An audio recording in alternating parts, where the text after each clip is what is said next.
Peu après, Pete, Vanessa, Eric et Irma arrivaient au restaurant et étaient chaleureusement accueillis.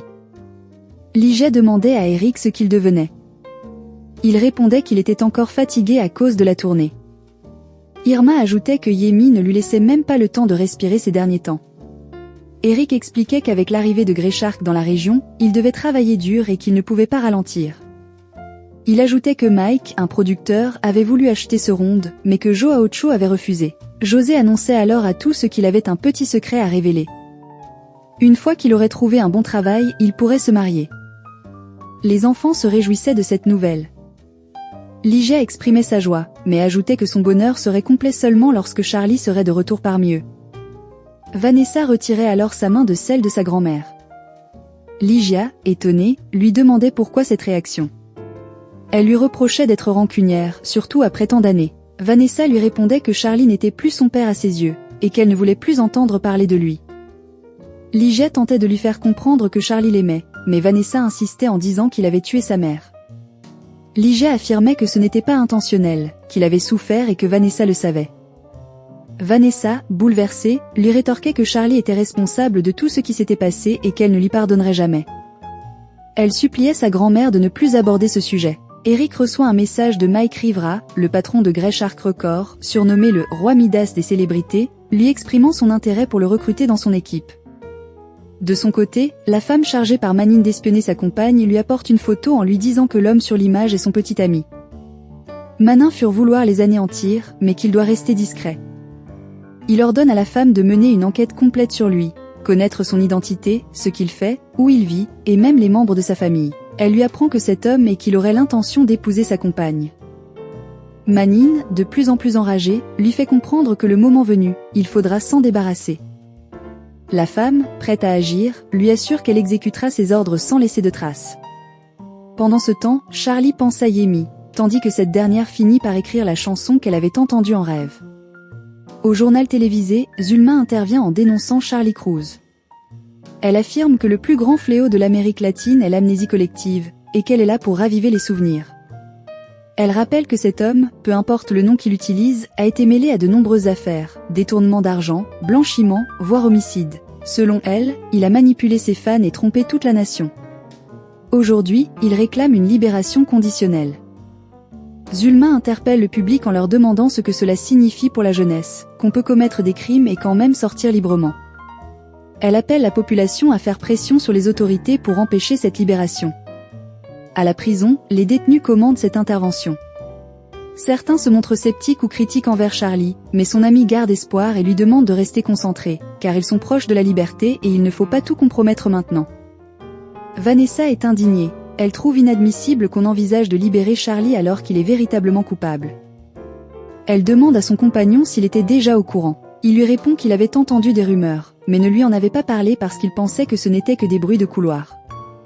Vanessa insiste, ce ne sont plus de simples commérages, il y a maintenant une réelle possibilité qu'il sorte de prison. Son compagnon essaie de la rassurer, lui dit de ne pas trop y penser et de prendre soin de son cœur au lieu de se laisser submerger par l'inquiétude. Il l'encourage à ne pas se fier aux rumeurs ou aux nouvelles destinées uniquement à faire sensation. Mais Vanessa insiste, ce n'est pas une question de sentiment, c'est une affaire de justice, et c'est bien différent. En prison, Charlie parle avec son ami. Il est convaincu que Yemi est lié à tous les propos négatifs que Zulma diffuse à son sujet. Son nom revient partout, ce qui semble absurde à ses yeux. Pourtant, il se souvient que Zulma l'avait prévenu qu'elle le ferait tomber, et elle semble bien décidée à le faire. Son ami en conclut que cette femme le hait profondément et lui demande ce qu'il lui a fait pour mériter autant de haine. Charlie révélait la vérité, craignant d'être aussi détesté par lui s'il venait à la connaître. Mais il ne veut pas rester inactif. Ami d'aller parler à une certaine personne et de découvrir immédiatement la vérité. Une fan, attristée par les attaques successives de Yemi, Zulma et d'une autre personne qu'elle déteste au plus haut point, tente de réconforter Charlie. Elle lui propose de se concentrer sur les solutions plutôt que sur les calomnies. Elle assure du soutien inconditionnel du fan club, qui rêve de le voir libre, sur scène, faisant ce qu'il sait faire de mieux. Pour elle, rien ne devrait les arrêter. Charlie, touché, la remercie et lui explique son souhait. Réunir tous ceux qui le soutiennent pour montrer au monde qu'il a changé, qu'il est un homme nouveau et que sa vie est différente aujourd'hui. La jeune femme approuve et promet de tout faire pour faire taire cette sorcière, qui refuse de lui laisser la paix. Un peu plus tard, lors d'un journal télévisé, un présentateur revient sur le reportage jugé orienté de Zulma Lopez. Il explique que pour montrer une autre facette de Charlie Flow, il a invité la présidente de son fan club officiel, Yoli. Cette dernière explique que depuis son incarcération, Charlie est devenu une source d'inspiration pour les autres détenus. Il a créé un programme de soutien pour les aider à se reconstruire grâce à la musique. Elle le décrit comme un homme calme, pacifique, apprécié de tous, qui a encouragé ses codes détenus à se réinventer. Pour elle, Charlie est la preuve vivante qu'un être humain peut se transformer. Le reportage se conclut sur les messages enthousiastes des autres fans, qui attendent son retour avec impatience exprimant leur affection et leur admiration. Enfin, les journalistes recueillent les réactions de passants dans les rues. Les opinions sont partagées.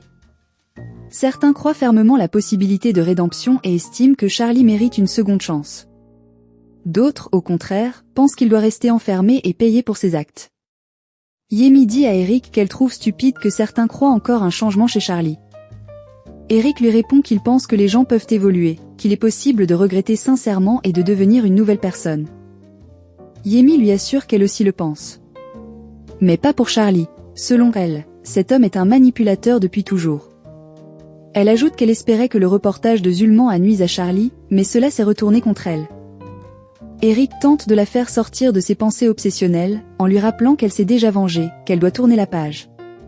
Mais Yemi avoue qu'elle n'y arrive pas, malgré tous ses efforts. De son côté, Charlie annonce à son avocate qu'il n'arrive pas à croire que la date de son audience soit enfin fixée. C'est dans 5 jours, tout va se jouer. Son avocate lui dit de compter sur elle. Charlie la remercie chaleureusement, mais elle lui répond qu'il pourra la remercier quand il sera dehors. Le journal annonce que le jour de l'audience de Charlie Cruz, aussi connu sous le nom de scène Charlie Flow, est enfin arrivé. Le pays saura aujourd'hui si le juge lui accorde une libération anticipée. Alors que Charlie sort temporairement de prison, une foule divisée se présente. Certains crient leur amour, d'autres le traitent de meurtrier. Dans la salle d'audience, le juge demande à tout le monde de s'asseoir et ouvre la séance en annonçant le dossier de Carlos Cruz. Le procureur et l'avocate de la défense confirment leur présence. Soudain, Yemi interrompt l'audience. Elle affirme qu'elle est la principale victime de Charlie et qu'elle refuse qu'il soit relâché. Elle proteste qu'il n'est pas juste qu'il ait purgé seulement 4 ans après tous ses crimes. Le juge l'avertit que ce n'est pas une audience ouverte au public et lui demande de sortir. Yemi insiste, elle supplie le juge de ne pas libérer Charlie, estimant qu'il doit purger toute sa peine. L'avocate du chanteur demande à ce qu'on la sanctionne pour outrage. Yemi rappelle qu'elle a passé 17 ans en prison pour un crime qu'elle n'a pas commis, pendant que Charlie blanchissait de l'argent via son label. Malgré ses protestations, le juge l'a fait expulser de la salle. En sortant, Yemi s'insurge. Elle accuse le juge d'avoir été corrompu, dit que Charlie devrait avoir honte. Le juge l'interrompt et exige du respect. Ensuite, le juge invite Charlie à s'exprimer. Ce dernier se lève et déclare qu'il a changé. Il affirme que c'est sincère, que c'est réel. Il comprend pourquoi les gens doutent de lui, notamment Yemi. Il reconnaît l'avoir blessé ainsi que sa famille et d'autres personnes. Il jure devant Dieu et sur ses enfants qu'il est devenu un autre homme. Il demande au juge une seconde chance, non seulement pour revoir sa famille, mais aussi pour prouver à tous qu'un être humain peut se transformer. Le juge accepte alors leur demande. Merci d'avoir regardé La Reine du Flow sur Éco-Série. On espère que vous avez aimé chaque instant rempli d'émotions et de surprises. N'oubliez pas de vous abonner et d'activer la cloche pour ne rien manquer. À très bientôt pour la suite.